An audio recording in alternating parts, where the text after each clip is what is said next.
Okay, well, let's get started here. See, the webinar recording has started. It's such a pleasure to see so many familiar names coming into this webinar. Really appreciate you spending the next hour here with us. Um, this is kind of becoming a bit of a tradition now that I think we started last year, where we take an opportunity to review everything that has happened in the past year and then share with you the excitement that we have about the next year and all the great things that we have planned here. So this webinar here is really going to be split kind of, I would say, in the two and cover those two big topics of reviewing a big year that we had here.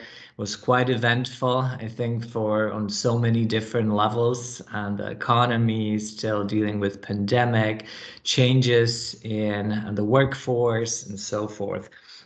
So that's kind of going to be the first half or so of the topics. And then we'll be, of course, looking at next year and sharing with you some of the exciting things that are on the horizon here. A few housekeeping things before we get started. So this webinar is being recorded. If you want to get a link to the recording afterwards, please be sure to reach out to us. As far as muting, so all the participants are muted. And if you do have questions, please be sure to type them in the chat function. You can do this throughout the webinar, and then we'll be addressing them. Note that your questions and the responses to them will be visible to everybody who is attending today. We also have saved some time at the end of the webinar for a Q&A. At that point, we'll be directing you to use the raise your hand function, and we'll be I'm unmuting you, and you can actually voice your question. So we'll get a bit more interaction in that way. All right, let me introduce the speakers today. My name is Martin Lanik. I'm the founder and CEO of Pinsight. I've been with this company for about 13 years now, which is a long time. Very excited to have here also Michelle Brown, who is our COO, and Michelle oversees majority of the customer interactions and those teams that report to her. I'm also very excited to have Brad Sather with us, who is the CTO, and Brad is the person or the guy responsible for our data security and the technology to make sure that everything is stable and secure and running smoothly. And of course, very excited to have Amy Huber, who's been very instrumental in putting this whole webinar together. And Amy is on our client success team and works with many of the clients on this call directly. So thank you for all of you for participating today. I'll go briefly over the agenda, and then I'll turn it over to our first speaker. That's going to be Michelle. We'll start very broad. So we'll start with some of the market trends that we have seen in the past year and that are being anticipated moving into next year. So these will be trends in the assessment market, but then broader trends in the workforce as well. Then we kind of take a step down and talk much more about the customer trends and the participant experiences. We have some very exciting data to share with you about the feedback we've been seeing and the trends and different use cases that we've been seeing with clients. And we take even a step further down and talk about the security and the technology and the development. And this will be a really nice transition then into the product functionality and all the exciting features that are coming in 2022. And then, of course, as I mentioned, we will have some time for questions and answers at the end. All right, so that was my portion here, and I'm very pleased to turn it over to Michelle. Thank you, Martin. And I'm just going to reiterate again that how lovely it is to see all the lovely familiar names on the call today. And for many of you, you know that I've had some time away, and my big events this year was welcoming a new family member. But this is very much more about what's been going on in Pinsight. So those that have been with us for some time as customers and business partners will know that, as Martin said, we've been doing this work for over 13 years. And what is central to the reason that Pinsight does this work is because of our core values around fairness, evidence, and potential. And at the heart of that, what you'll be hearing about today again is us thinking about how do we make sure that when we're coming to build assessments or to build any process that puts important people in critically important roles, how do we make sure that that process is fair? And so the best people are taking those roles of significant impact. We are also thinking about the science behind our choices. How do we make sure that when we're making innovations and upgrades and improving our platform, that we're doing it with the best quality science behind it that we can? And that's not necessarily always the case with all assessment tools out there. But at the heart of our development processes as well, one of the things that has become very central to who we are as a company and what we put into our programs, what we put into our technology, is the core belief that everyone has the potential to become a great leader, that we have a very much a growth mindset philosophy at Pinsight, that it's only with practice and with intention and focus that we can build these skills, but that everyone has the capability to grow them over time. So as you think about some of the things that we have been doing this year and what we're bringing into next year, hopefully those values are shining through.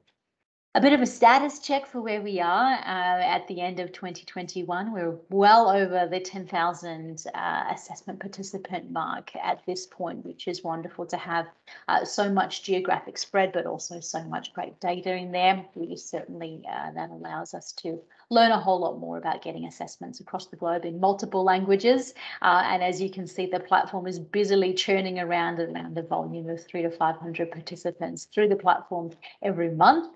And for many of you know that means Tara is fast and furious and managing so many participants and what they need going on around the globe. We're delivering assessments in around 40 countries and currently have 11 languages that Pinsight assessments are running in, which is absolutely fantastic. And again, a big shout out to many folks on the call here today, not just in the US, but coming from all around the globe and really helping us build that footprint.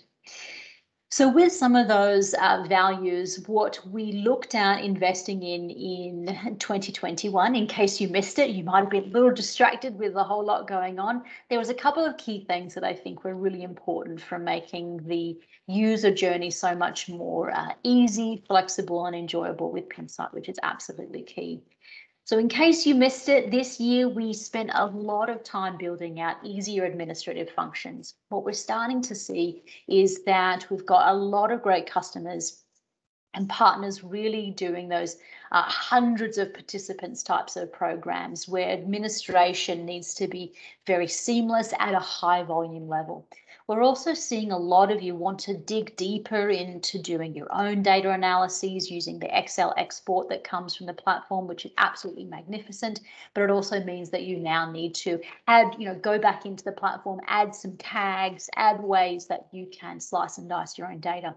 So you should have seen the mass actions feature come in this year, which helps you do a lot with just a couple of pushes of the buttons. The other thing that was really lovely to see was an update of some of our participant materials and nice fresh color schemes, really nice updates to how participants experience the PDF and their files on the platform, which is absolutely lovely. We also made sure that we're gathering a lot of participant data following the assessment.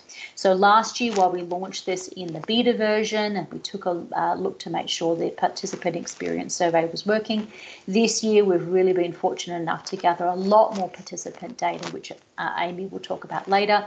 But we're really getting a lot more visibility into what's working well, what participants are loving, and where we can continue to make the platform engaging, interesting, and fair. And finally, I think the thing that I absolutely love, and I certainly hope that you are too, is some updates and addition of more value-added analytics. What we've added into the platform this year to give you a lot more strategic looks at the data is the ability to start to see groups in an easier fashion. We can start to understand how teams, functions and regions of people are operating in terms of their climate. We can also start to see how those capabilities of a team operate. So is that team living up to its potential? How might we make some strategic changes in a team to really unlock more of that potential? And also we can see skill gaps in a more nuanced way. Again, so we can start to advise and intervene in much more strategic ways around talent. So those are some of the things that we brought into play in 2022, which hopefully is really improving your experience as an administrator, is also giving you a greater experience or a nicer experience for participants and a nicer way for you to start to add value back into your organization with your talent analytics. Now, as you know, we also value a lot of transparency and value your feedback as partners and clients. We've launched once again for the third year, I think now, a participant, I should say, a admin experience survey. Thank you so much for those of you who have already gone in and given us some feedback about your satisfaction with what Pinsight is doing.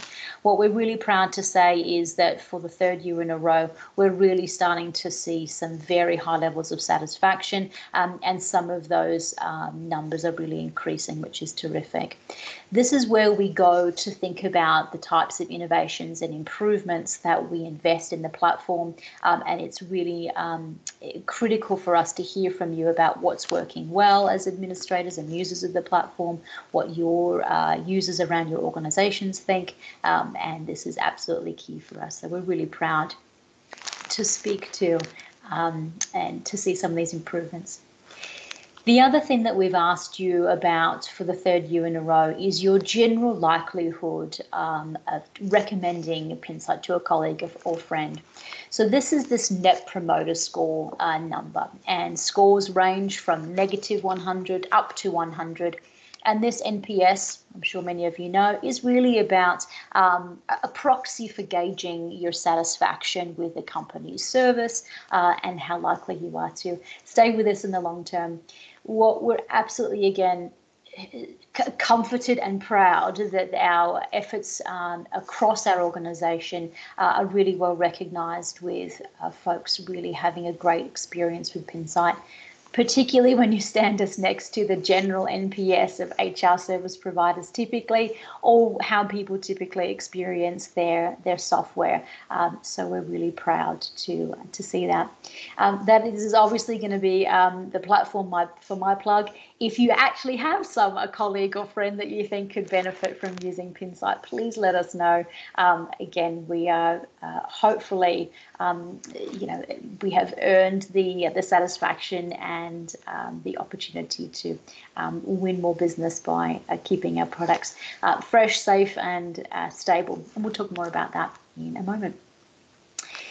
With those innovations, this is one more celebration for us this year. We were acknowledged with being listed on the training industry watch list for the assessment and evaluation list. So this was a wonderful celebration. We were so proud and pleased to be amongst some of the greatest assessment, other great assessment companies out there.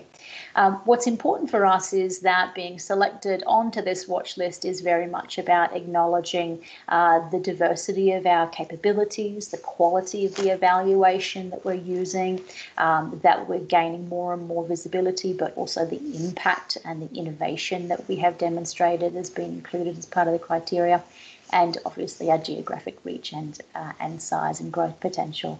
So we were very excited to be amongst that watch list.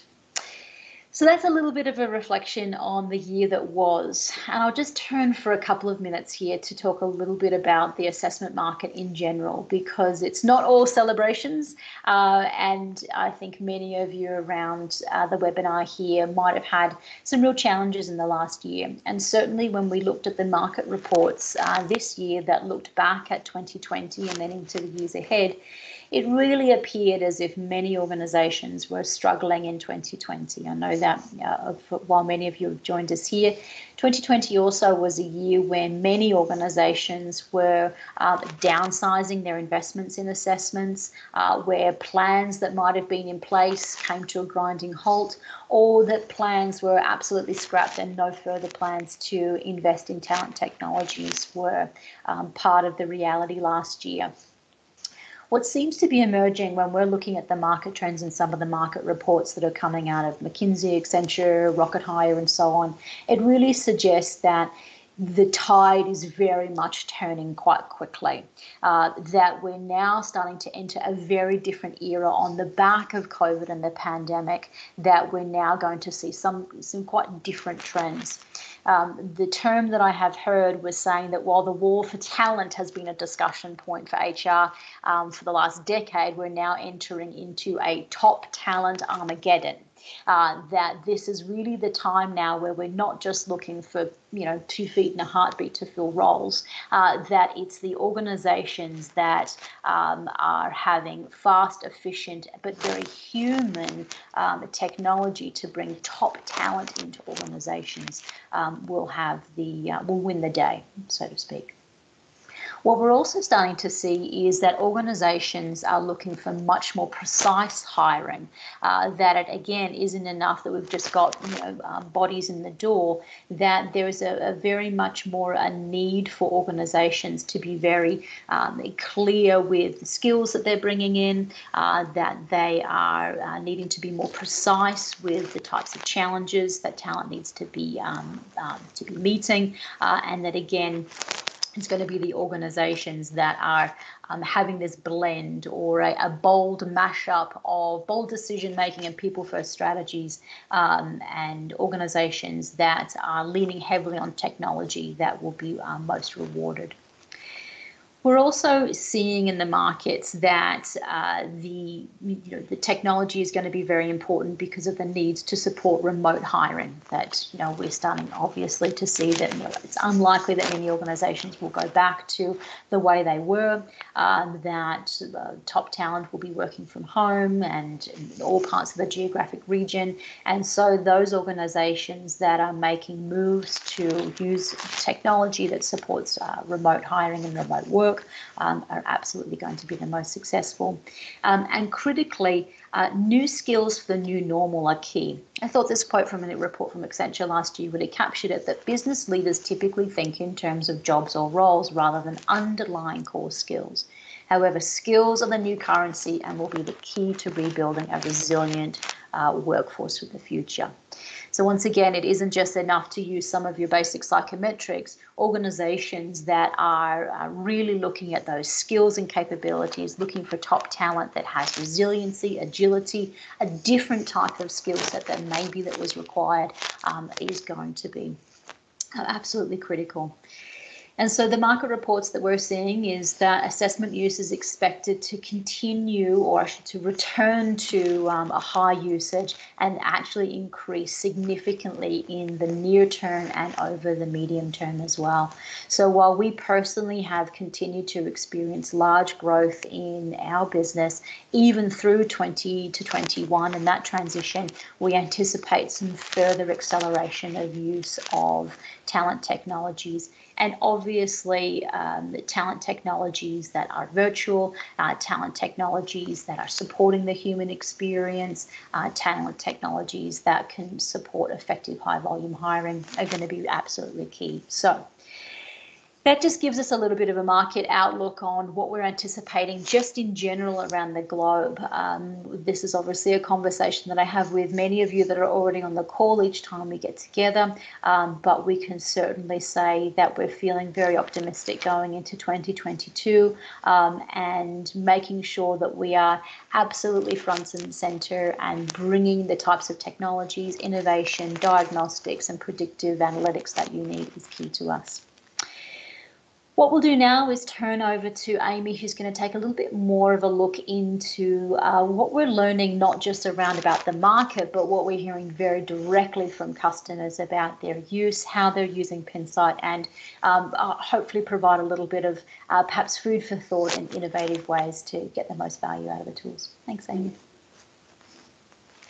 Wonderful. Thank you, Michelle. So as Michelle referenced, in looking at some of these market trends that will continue from 2021 into 2022, we continue to see the impact of digital transformation efforts. And what I'd like to do today is to share a little bit of data in terms of what we did see in the last year and how our clients and partners expect to leverage Pinsight in the year ahead as well. So first and foremost, we do see, looking back at the year behind us, we had an increase of 40% of simulations run on Pinsight's platform in 2021 compared to 2020, which supports this idea that organizations are continuing to invest in talent technologies to support remote workforces while continuing to advance that talent strategy. When looking at some survey data from administrators of Pinsight's platform across our clients and partners, we fully anticipate that accelerated digital transformation efforts will sustain, as we do see that 90% of our clients and partners expect to at least maintain or significantly increase their use of simulations and Pinsight talent analytics in the year ahead. So how exactly do those clients and partners plan to lean into Pinsight in the year ahead to advance their talent strategies?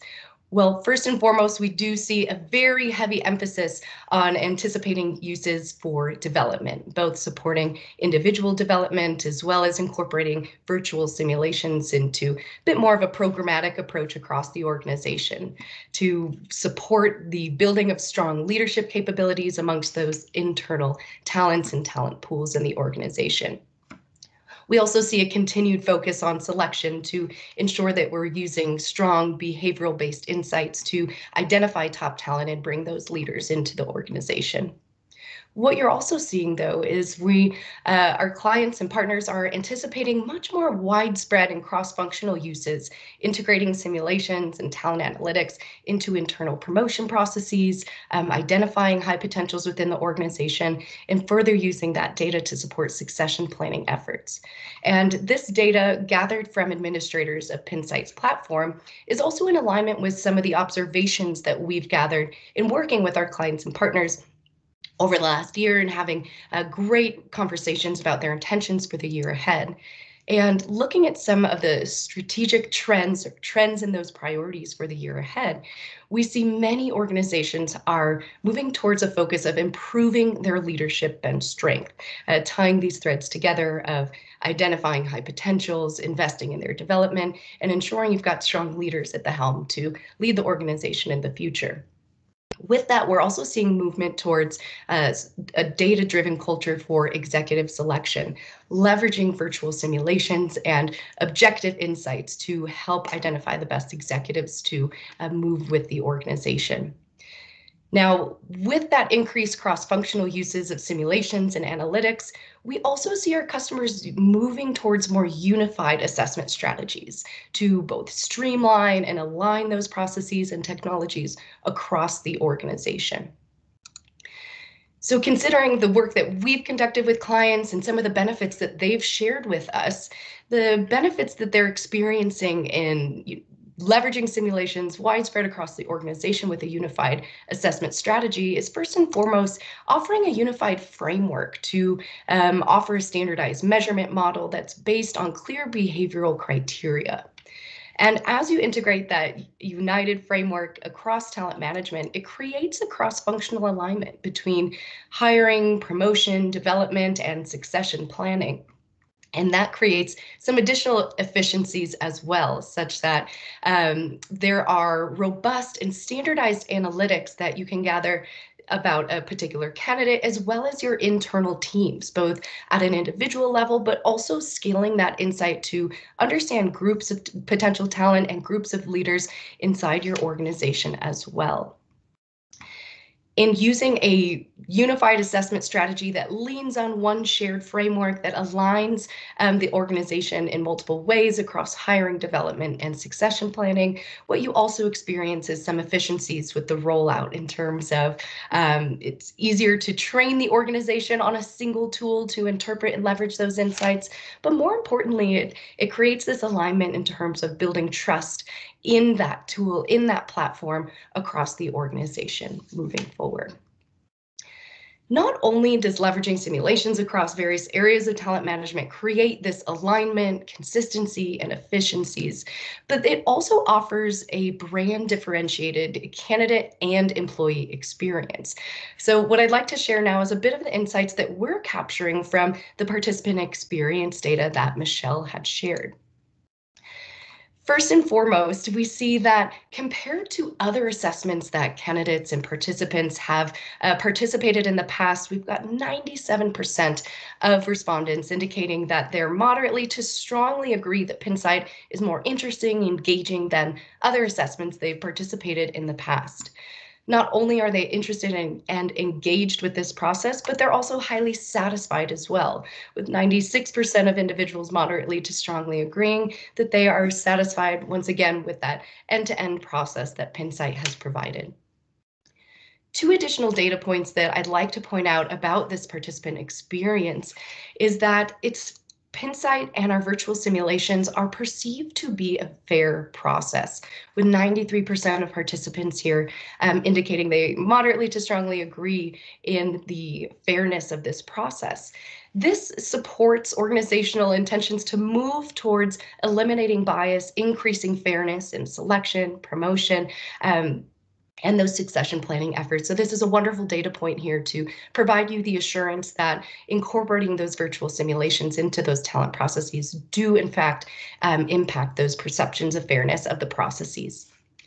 And beyond that, the inclusion of virtual simulations in selection and promotion processes does not negatively impact the likelihood of an individual accepting a job offer or promotion.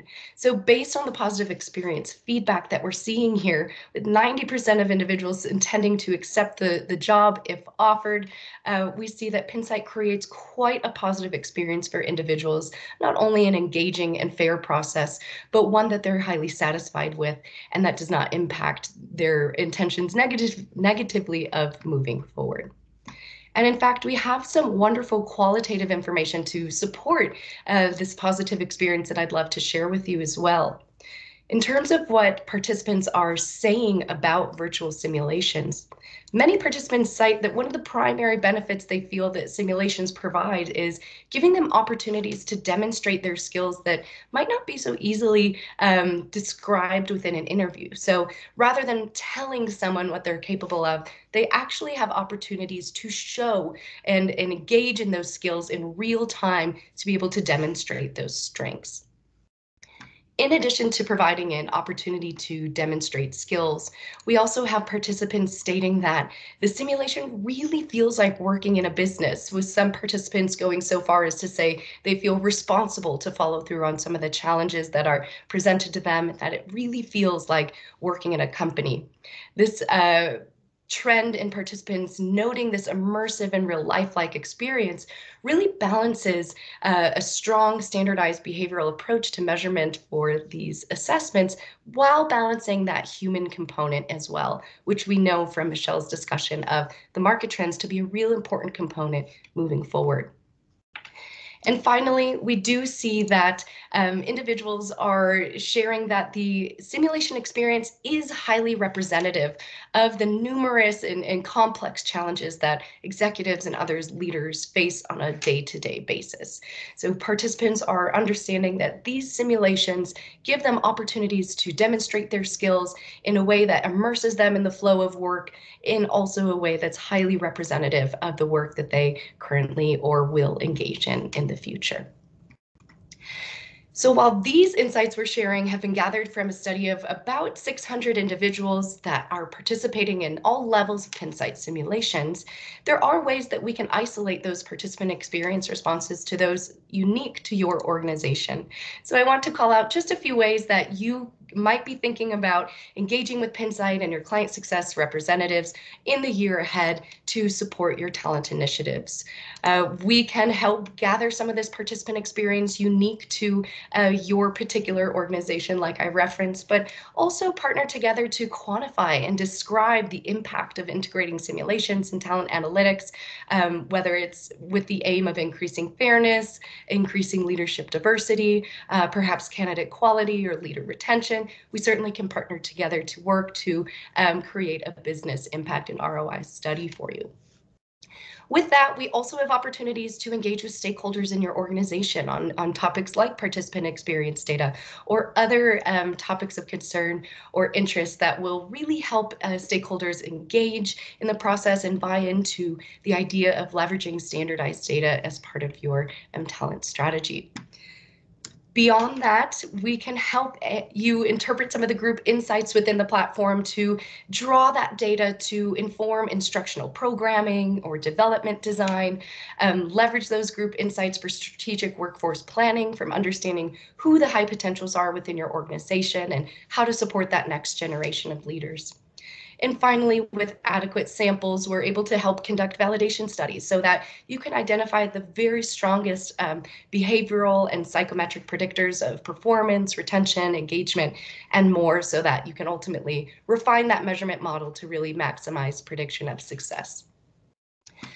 As our clients and partners expand those cross-functional uses across the organization, it's also our responsibility to protect that data, establish a technology infrastructure that can scale with the business to support your scaling businesses as well. So with that, I will turn it over to Brad now, our CTO, to talk more about security, technology, and development. Hi, everyone. Very nice to be talking to you today. Can everybody hear me okay? Give a thumbs up here. Boy, we had a really big year in 2021. A lot of exciting changes, a lot of investment in the infrastructure and the technology group. But before I touch on some of that, I want to just cover a few of our core principles that we have. And really, this is what drives the investment and the changes that we were making in 2021. First and foremost, data privacy and security is always at the top of our minds. And we take it very seriously that we are collecting private information from our clients, and we spend a lot of time and a lot of investment making sure that that data stays secure throughout the organization, not just in an application, but as well as with employees, raising employee awareness on security and things like that. Stability is a big deal for us. We've got a growth curve we just showed 40% growth on the simulations, and so we've got to make sure that we are investing properly in the stability, the availability, the business continuity side of everything that we do. And then lastly, security by design is really a philosophy of anything that we start from the beginning. We need to make sure that we're thinking about the security of the data that we're working with. And again, this goes back to anything from maybe automating tool sets for our deployment process and our DevOps, to simply just thinking about raising employee awareness. How do we design campaigns within the company to help employees understand how to be more secure? So with those principles in mind, we had a really exciting 2021. I mean, we went from kind of consultant-based development group, and we've brought everything in-house. So we've hired internal developers, we've hired internal IT, internal security folks, and we've begun to grow the team that's going to produce faster development cycles. It cleanly separates our duties, our organization of roles and responsibilities. And these are very important things as we grow as a company. We have to start to not just scale a product, but we have to start to scale an organization as well. The other main thing we did this year was we migrated data centers. Many of you have probably heard of Azure. It's Microsoft's global cloud offering, and we have migrated into that cloud environment. There were a lot of reasons for it, but mostly it comes down to it's more secure. It has better availability, it has better business continuity. It's also going to give us an international presence, and so that will give us an ability to start offering partition data into other parts of the world so that we're adhering better to things like the GDPR standard that are out there. And then also they have a first-rate DevOps environment. DevOps may not mean a lot to people who aren't techie, but basically it's where the developers do all their work. They have a lot more capability to automate their tools. They have a lot more capability to build in extra security. So it's a very important move for us to position ourselves for 2022 and beyond, given how we're starting to grow, given how we take security and privacy very seriously. This just really made sense for us to make this move in 2021. The other really important thing we did was we created an office for data privacy. And what that means is we have now a focal point within the company with a leader in the company that's responsible for data privacy. And that just allows us to not only create awareness within the company on how we continue to train our employees with security, but it also puts somebody in charge of, pardon me, let me check that. Put somebody in charge of managing the security process throughout the year. Security is not just something that we do once a year and we check on things and make sure everything's good. We're continually working on our security throughout the year. We run vulnerability scans every month. We run campaigns with our employees every quarter. And so it's a very process-intensive thing to become, a highly secure company.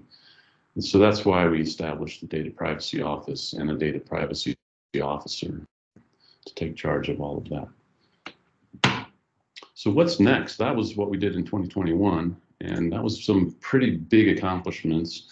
So how are we going to kind of build on top of that? We're going to continue to grow out the development side of the company. We're going to put a QA focus on that now, bring in some QA professionals that will help us make sure that the quality is very high every time we do a release of a feature. We're going to continue to invest and focus on our data security. That's just kind of an ongoing, as I said, month to month, quarter to quarter type of thing that we do. Another big change for us in 2022 is going to be Agile. Agile is just a development methodology, but it can be applied corporate-wide. And so we are starting to embrace that across the corporation to start to apply Agile methodologies. And basically, it's an iterative approach where you do 2 to 3 week cycles in quick iterations. It allows you to get a lot of immediate feedback during the process, and it allows you to start to kind of create a cadence or a rhythm, if you will, with your development environment, as well as with all the other functional groups in the company.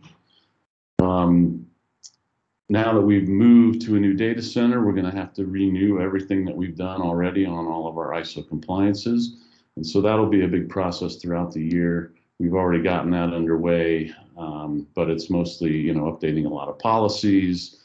We've got new development team, we've got new IT teams, we've got new locations for data. So it's just really a process of going through and checking all of that. And then we have third-party auditors that always come through and validate everything that we're doing. More exciting thing for 2022 is going to be establishing some international presence. And that was one of the big reasons we moved over to Azure, is that will allow us to begin to partition out our data so that we can start to place people's data in the region that they're in. The whole world is starting to come up with privacy policies or privacy laws. GDPR, there's the UK has one, the US is starting to build more. And so it's important for us to start to be able to be flexible enough to place our data in meaningful locations where the data can be then protected by the laws of the countries that we're in. Lastly, then, we're going to be modernizing the code base. We've got a new version coming out of the simulator next year. Excuse me. And we're going to be building that on the new modernized code base, and it's going to come up to speed with everything else that we've been doing. The simulator's been around for many, many years now, and so it's time for us to come out with a new version, and Martin is going to be talking about that on the product slides here coming up next. And so, Martin, I will hand off to you. Great, thank you. All right, so we see that the theme so far has been growth, and we see that growth not only in the market trends, but also inside of our organization, which is of course very exciting. From a product perspective, then the question we are asking is, how do we support this growth, and what are the features, and what are the new functionalities that are required so that we are keeping with the demands of the market and our clients, and we're best meeting their needs. These are the three core principles that are underlying our product work in 2022, and we have identified these through an extensive review of various trends that Michelle mentioned, and also what Amy has mentioned, various data that came in through the different surveys and interactions with our clients and international partners. So the first principle is that there's more and more need for a flexible, comprehensive solution. So when you think of the assessment journey, there is a desire now to break it up into various steps and to be more creative in how we package the various steps of the assessment process. So this is, and this has become, and we're embracing it as the first core principle, especially when we'll come to the redesign of the simulator. The second, and perhaps equally important, is this ability to quickly demonstrate the value of our solutions with data. We have found through the years that this is a key in any sort of adoption in an organization. Being able to demonstrate that these assessments really do work and they do predict success is absolutely critical. Similarly critical is the data on participant experience and the client experience. So collecting this quickly, analyzing this data, and being able to slice and dice it various ways so that we can report out on various regions for our international partners or on particular clients for our client groups is very important. So a lot of the investment and some of the examples that I'll share with you are targeting this core principle. And then the third principle is ease of adoption with enhanced participant experience. We know that that participant experience is very important, and it's another key determinant of adoption. If participants do not have a good experience, that has a negative impact on the employer brand, and it negatively impacts their acceptance of the feedback and then the value that they actually get from these tools. So we are focused very much on enhancing that participant experience as much as possible and easing adoption through that. What I'm going to share with you next are some early visuals, and I want to underline that these are early visuals, so this is not set in stone. These are the projections and the projects that we'll be working with. What these features look like in their final form is still to be determined. So please do keep that in mind. But these are some very exciting new features that are coming out next year. The first one is the redesign of the simulator, and this is going to be a big project that will probably go anywhere between 3 to 6 months. And the idea is that we want to build in a lot of flexibility into the simulator. So this means modularized designs, being able to split out different steps of the assessment process, repackage them in various ways, with the ultimate goal of meeting customer needs and customization requirements. So we can better align the participant journey and the assessment journey to the selection process of our clients and the partners. We're also focusing on simplifying the user interface for candidates. So there's just fewer buttons, fewer functionality. So it doesn't require as much pre-work upfront and familiarizing with that technology, but rather they can dive in and they can just start using it very quickly and easily. Similarly, this level of flexibility and modularization that we're building into this process will enhance the use cases. So we can then start thinking about repackaging these assessments in various ways, offering perhaps shorter assessments or various combinations of assessments, like psychometrics and an interview, for instance, and others. So this is quite exciting, and this flexibility is something that our partners and clients have been asking for. So we are now actually making the investment in building that in. Another big feature that has been requested probably the most out of all the features is the group video capabilities. And this is something that we'll be bringing in next year. Now, this feature has different use cases, but the key use case here are the group exercises. I thought 13 years ago that group exercises were on the decline, and I am not afraid to admit that I was wrong.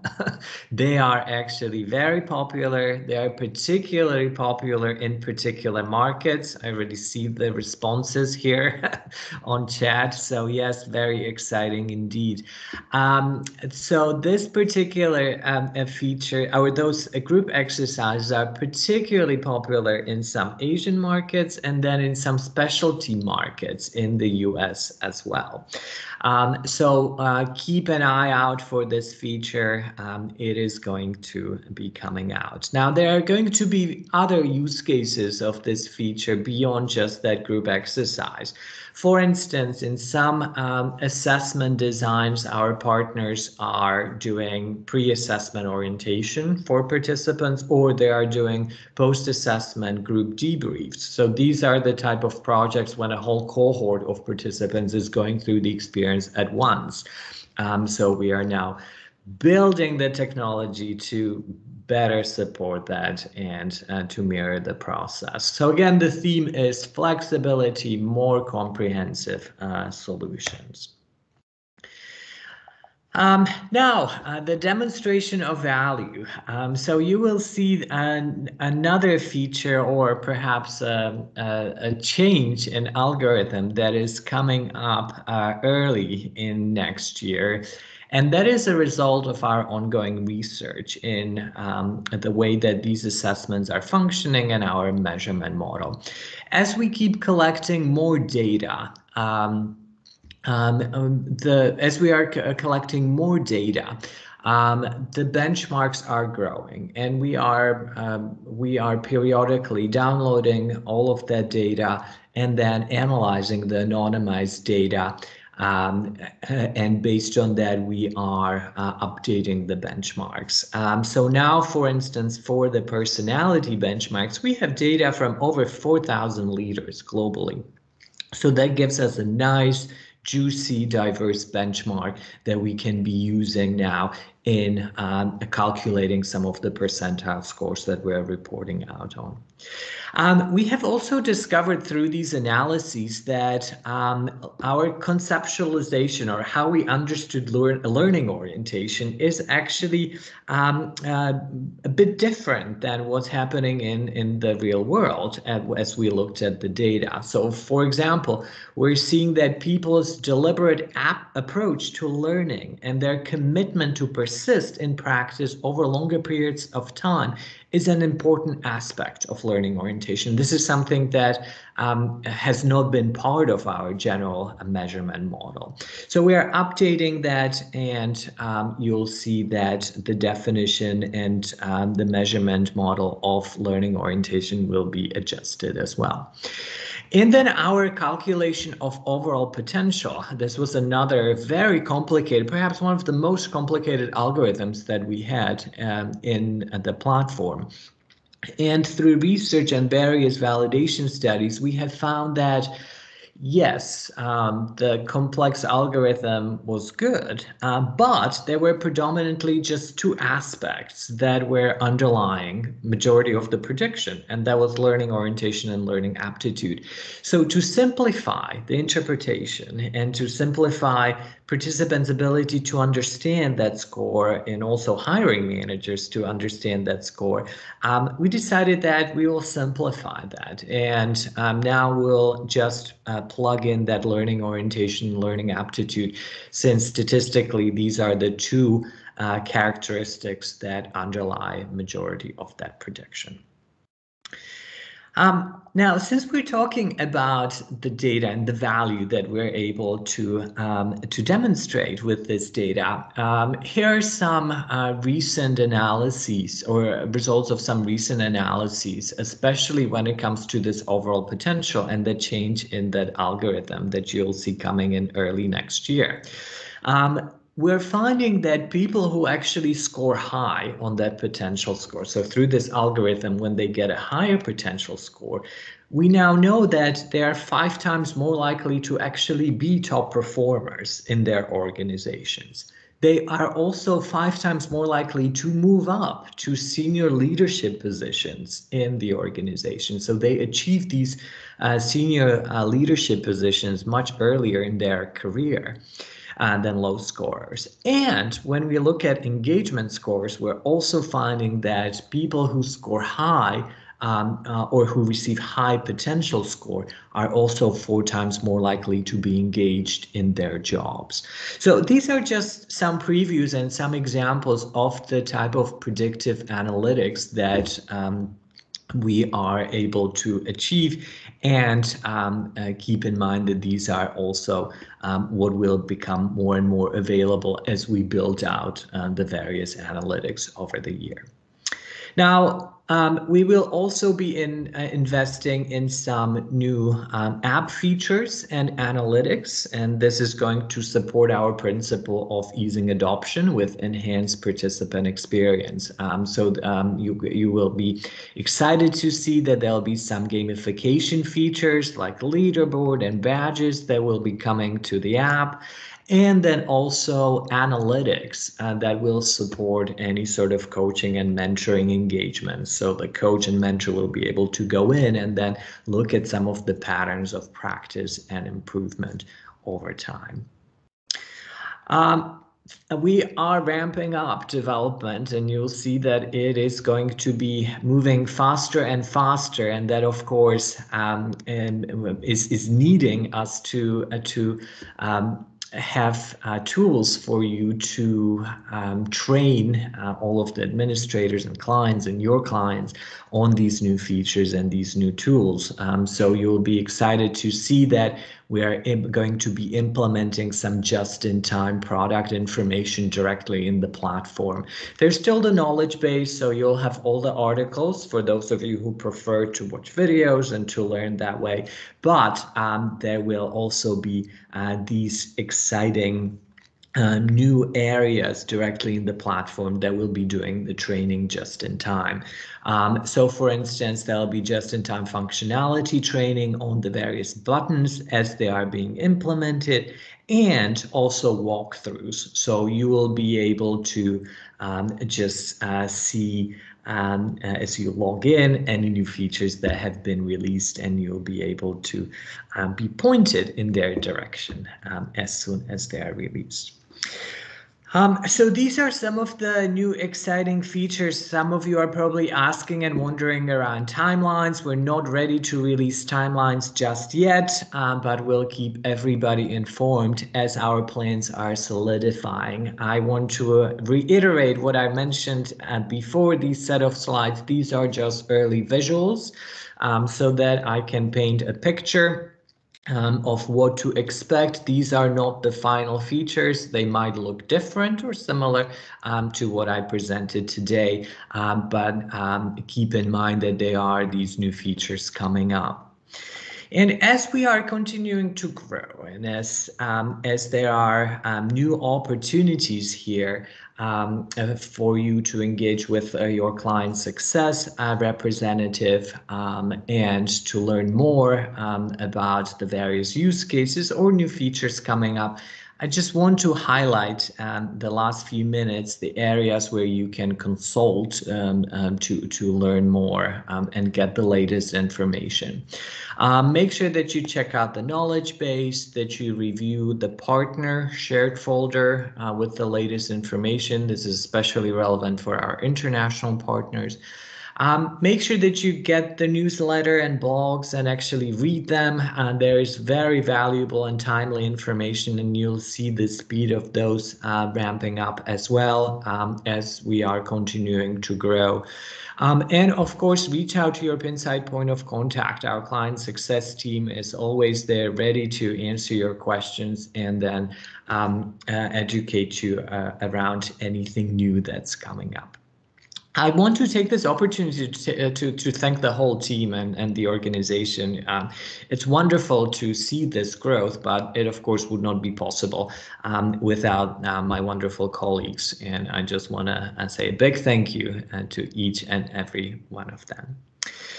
All right, well, with that, I'm going to turn it for the next 5 minutes over to Michelle, who will address some of the questions from the audience. Thank you so much, Martin. So once again, I think I just want to reiterate Martin's thank you both to our team, but also to our clients, partners who are on the call today. It is very much through your willingness to talk with us, share your ideas and innovation, and also to keep the dialogue open so that we understand what's happening in your organizations. And that is really where we source a lot of the material and the innovation for these upgrades and improvements. For many of you, I know that hopefully you are seeing your ideas come to life now as we talk about some of these ideas and options, and it's through our partnership that we have with you that we become stronger every day. So thank you again for your partnership in 2021, and we are proud to have earned your business going into 2022.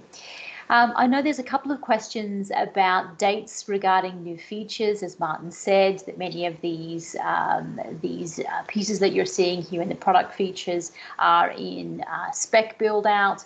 What you heard from Brad is that we are now very blessed to have infrastructure that allows us to move so much more quickly than we have before. And what will also be happening through the Agile methodology is that we'll now have the opportunity to come back to customers on a more frequent basis to do some testing, some beta testing, and to get your input and ideas as we start to craft these new features. So for those that are really interested in any of the new features that you've heard today, please do let your client success representative know that you're keen to be involved in those dialogues, and so that they can get you up to date and maybe some preliminary looks on how those things are shaping up. So no specific date for release, but continue to watch this space. I know there was also a question about getting the demo platform up and going, and I think the answer there is very much that should be coming back soon. I also now want to take the opportunity to turn back to you with the last couple of minutes that we have for any other questions that are emerging or any comments regarding anything you've heard regarding market trends, what we're hearing about the actual users of the platform, anything regarding our technology infrastructure or product features that we've touched on. and what is coming in 2022. If you would like to put your question in the chat box, you are very welcome to do that. Also, if you'd like to use the raise the hand feature, we can turn your microphone on and hear your questions directly to our panel. Amy and Brad are there ready. Tina, I see that you have a question there, so we'll get your microphone enabled and we'll hear from you, Tina.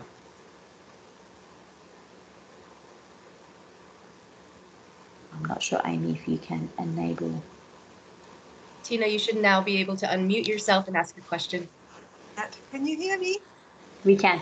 Great. Hi, everyone. Great to see you. There was a question that came up from based on your presentation, Michelle. It's saying that there are a lot of changes in the market and what are important skills and attributes, a little bit based on the whole COVID type of situation. And I was wondering if you have any plans on how to, for example, measure some of those aspects, such as resilience, such as being open to change, being flexible, etc. Because those are, and we've noticed that in our work, very important attributes at the moment. So I was wondering if you have any plans to make that more, I mean, being a psychologist, of course, I can get it out of all different kinds of areas, but it's important to have a more of a measurable type of feedback for our customers.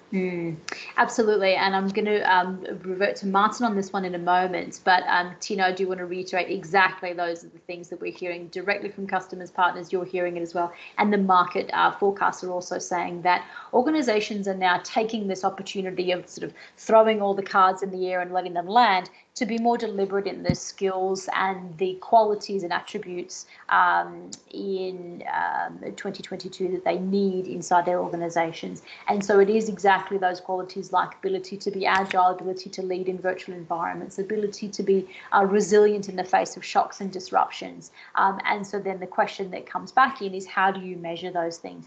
We are certainly thinking about, with some of this new modularization, how can we build some more specific types of assessments that get to the heart of some of those issues in businesses today.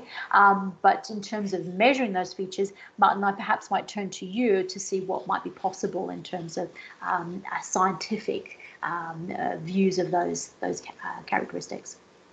Sure, it's a wonderful question, Tina. We have, if I put it in terms of themes, so this year we put a lot of focus on the psychometrics and our measurement of potential, and that was the running theme. Next year we're switching focus to those behavioral indicators, and there's a humongous project on the way to analyze all the assessor ratings across all the assessment platforms. To really understand, what are the most predictive behaviors, least predictive behaviors, and then also identify the gaps. Like, what are the important things that we are just not measuring? So that's where I would qualify your question. It is on the radar. It is going to happen next year, and we will approach it with our value of evidence. So where we'll start is the statistical analyses of what we have, and then go from there. Okay, So we'll keep you posted. Yeah, but know that if there's any way that I can help, then let me know. Perfect, thank you. Love that. Thanks, Tia. I also see that there's a question from Michelle regarding what satisfaction results are we hoping to improve on specifically in 2022, and specifically regarding the app enhancements. One of the things we're aware of is the app is still one of our tools that we really want to invest in and improve on. This year we made some upgrades in the user interface, just making it cleaner and fresher and looking more crisp. We certainly want to turn our attention to improving the daily interaction, and certainly the experience that, or the feedback that we get about the app is that it's, effective. And I always say, it's as effective as a treadmill for getting you fit. You have to use it to have an impact. But we do want to have those upgrades in the gamification, the sort of the more enjoyable and user-friendly experience that people have come to expect from apps. And we certainly hope to look to seeing a significant increase I mean, the good news and the bad news about our satisfaction scores is that they're incredibly high, and the bad news is that they're already incredibly high, and so we're starting to get a little bit of ceiling effects going on in some of those scores. So we're sort of, 0.1, 0.2 changes is really all we can expect, but I can certainly tell you we look forward to really making sure that people are having a good experience. And while we've also seen implemented the user surveys and user experience surveys inside the simulator experience, you'll also see in 2022 an expectation of more data gathering from those interactions with the app as well. So while we're gathering experience data post simulation, we do have great intentions and surveys being built out to put into all those elements. So we'll also be able to get some more granular views on how people are experiencing the app and getting to know a lot more about what people are liking, not liking, or would like to see changed. Thank you for that great question, Michelle. I also see that we're coming probably to the top of our time, but please, we're certainly very happy to keep the dialogue open, and hopefully everyone has someone that they can point to and get questions answered from. I'm looking at Tara and Amy here, but please know that at Pinsight, we know that it takes a lot of effort, and you're very considerate about who you choose to work with your candidates and who you choose to bring data back into your organization, and we're proud that we've earned your trust, and we intend to continue to earn that. So please keep us in mind when you have thoughts and feedback. Please fill in the customer experience survey if you haven't already, and we look forward to having more conversations throughout 2022, coming back to you at the end of next year with even more updates and improvements that we anticipated. But most importantly, we hope that we are only hearing good news about a very healthy and happy holiday season that is around the corner for us.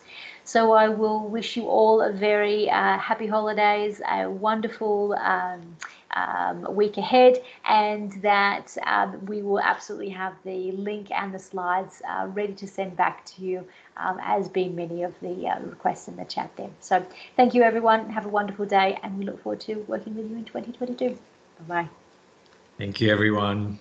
Happy holidays. Bye-bye.